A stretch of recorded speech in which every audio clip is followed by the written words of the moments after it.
একটা রাজনৈতিক প্রশ্ন আজকে দাদা নির্বাচনের আগে পাহাড়ে ধস বিজেপি কোনো দোষ না, আপনাদের এই মিডিয়াতে ধস। কি দোষ? ওই লোকটা 2024-এ রাজু বিস্তার বিরুদ্ধে নির্দল প্রার্থী ছিল। 20 লক্ষ ভোটারের মধ্যে 5,000 ভোট পেয়েছে। ওকে ওখানে কার্শিয়াঙে টিকিট দেওয়া হবে না। আপনি নেবেন নাকি? তৃণমূলে 50 জন এমএলএ টিকিট পাবে না, তারা আমাদের দলে আসতে চায়। আমরা নেব না দাদা মানিক আমরা দেখে শুনে নিচ্ছি। আমরা দীপাঞ্জন চক্রবর্তীর মতো এক্স এনএসডি কে নিচ্ছি। আর তৃণমূল কংগ্রেস যত উড়াচ্ছে, ও লোকটা 24 সালে বিজেপির এমএলএ হয়ে বিজেপির প্রার্থীর বিরুদ্ধে লড়েছে। 20 লক্ষ ভোটারের মধ্যে 5,000 ভোট পেয়েছে।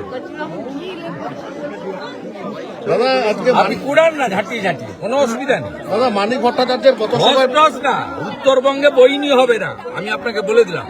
54-র মধ্যে 45-এর উপরে ভারতীয় জনতা পার্টি পাবে। আমার নাম করে লিখে রাখবেন, উত্তরবঙ্গে রাখবেন। তারপরেও 5-7টা যা পাবে ও অন্যরা পাবে। তৃণমূল ওখানে 0 পাবে। 54-তে 0 হবে। মালদা থেকে আলিপুরদুয়ার, কোচবিহার 0 হবে। আমি আপনাকে আজকে বলে দিই।